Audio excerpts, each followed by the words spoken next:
लंबे समय तक बाड़ाबंदी रही, सियासत में उलटफेर देखने को मिला, सियासत में नए नए मोड़ देखने को मिले। उसके बाद में अब उम्मीद की जा रही थी कि गहलोत सरकार और जो कांग्रेस सरकार इस वक्त प्रदेश में है उसमें सब कुछ सामान्य फिलहाल होगा, लेकिन कल फिर से उसके विपरीत हालात मिले। जी हाँ, संभागीय संवाद कार्यक्रम के दौरान माकन जब वहां मौजूद थे, कार्यकर्ता आपस में भिड़ गए और कार्यकर्ता गहलोत गुट के और पायलट गुट के थे।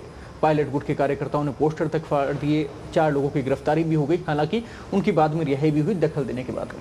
लेकिन सवाल ये उठता है कि इन तमाम दावों के बाद में आखिर ये विरोध किस बात का था?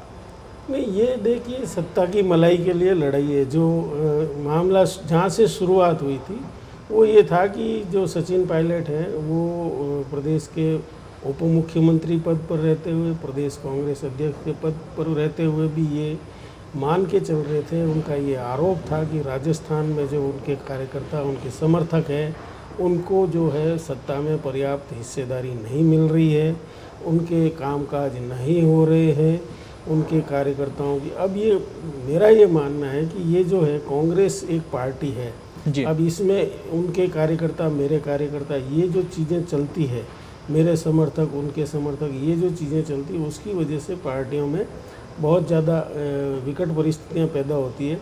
और 1 महीने तक कोरोना काल में किसी सरकार का इस तरह से बाड़ेबंदी में रहना, सचिन पायलट के सामने आज भी सवाल है कि उन्होंने ऐसा क्यों किया था और फिर आखिर में उनको इससे हासिल क्या हुआ।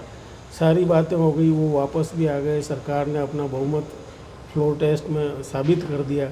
उसके बाद ये जो प्रक्रिया चल रही है कि दोनों गुटों में सुलह कराई जाए, मुझे नहीं लगता है इस प्रक्रिया का भी कोई फ़ायदा होगा, क्योंकि जो मूल मुद्दा है वो जब तक सॉर्ट आउट नहीं होगा, ऐसा कैसे संभव है कि 2 नेता ये दावा करें ये तो मेरे समर्थक है, ये मेरे समर्थक है। अब जो अशोक गहलोत है उनकी सरकार है, अब सचिन पायलट के समर्थक का आरोप है, इनके अंदर जो फूट पड़ी हुई है वो कल अजमेर में सामने आ गई। अजमेर में जो विधायक है राकेश पारीक मसूदा के, वो मिलने जाते हैं उनसे, कांग्रेस के माकन से, अंदर अजमेर शहर के नेताओं के साथ वो बैठे रहते हैं। तो वहाँ तैनात डीएसपी उनको रोकता है। रोकने पर वो कहता है कांग्रेस के राज में कांग्रेस के ही विधायक को रोक रहे हो, किसने लगाया तुमको यहाँ पे। ये जो तेवर है ना, ये सत्ता का मद है।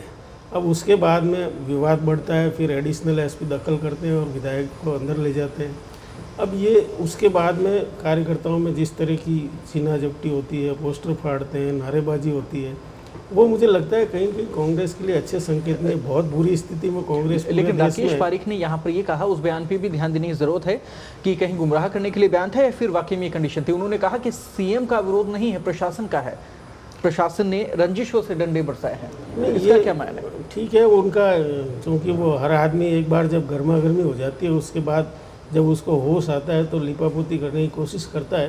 तो उस बयान को मैं बहुत ज़्यादा मायने नहीं देता। उनके मन में जो है वो तो सामने आ ही गया। कहीं ना कहीं उनको कसक है कि विधायक होते हुए भी उनको मंत्री नहीं बनाया। अब या तो 200 के 200 विधायकों को मंत्री बना दो, मतलब 110 कांग्रेस के जो भी दावा कर रहे हैं सभी को मंत्री बना दो तो सरकार शांति से चल सकती है। ऐसा संभव है नहीं। हमारे यहाँ प्रावधान है कि मंत्रिमंडल में निश्चित संख्या में ही मंत्री शामिल किए जा सकते हैं।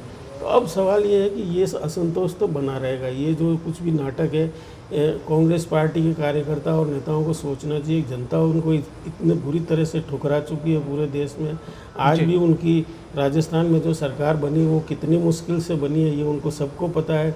जो नेता ये सड़कों पर और ये इस तरह से पार्टी के कार्यक्रमों में हंगामा करते हैं, उनकी एक की भी इस तरह की बिसात नहीं है कि वो अपने बूते पर चुनाव जीत कर आ सकें पार्टी के चुनाव चिन्ह के बिना। बावजूद इसके वो पार्टी के नुकसान को पहुंचाते हैं जिसके चुनाव चिन्ह पर वो चुनाव जीत सकते हैं। लेकिन वर्चस्व की लड़ाई में जनता का नुकसान है, पार्टी का तो हो ही रहा है, पूरी दुनिया के सामने किरकिरी हो रही है, जनता का भी नुकसान है। तो क्या जिम्मेदार, क्या जनप्रतिनिधि, क्या इनके आला कमान, क्या आला अधिकारी ये समझ नहीं पा रहे इस बात को? नहीं, समझना नहीं चाह रहे। नहीं, जनता की एक्चुअल में अब किसी को परवाह नहीं है। वो दौर ही चला गया, राजनीति से वो दौर ही चला गया जिसमें जनता की परवाह की जाती थी। अब जनता की परवाह सिर्फ वोट लेने तक होती है। चुनाव की घोषणा से लेकर मतदान के दिन तक जनता की पूजा होती है और मतदान के तुरंत बाद से जनता 5 साल तक कहाँ गई इसकी कोई परवाह नहीं करता है। सब जो चुनाव जीतने में जो उनका धन खर्च होता है उसको वापस समेटने में जुट जाते हैं। इस प्रक्रिया में जनता कहीं बीच में नहीं आती है। जनता का ये जितना हो सकता है नुकसान ही करते हैं ज़्यादा से ज़्यादा। ठीक है, सरकार में रहते हुए सरकारी कार्यक्रम है, कई योजनाएं चलती है, दावे भी करने पड़ते हैं, फिर 5 साल बाद जनता से वोट मांगने के लिए कुछ तो चाहिए, तो थोड़े बहुत जनता के काम होते हैं। लेकिन ये हकीकत है कि इनके कामकाज के सेंटर में, इनके कामकाज के केंद्र में जनता नहीं होती है। जनता की मजबूरी है कि वो एक वोट देती है और उससे नहीं, जो यही नेता कारण होता है चुना कि जाए। फिर परिणाम इतने विपरीत आ जाते हैं। यही कारण होता है कि जनता को फिर सबक सिखाना पड़ता है।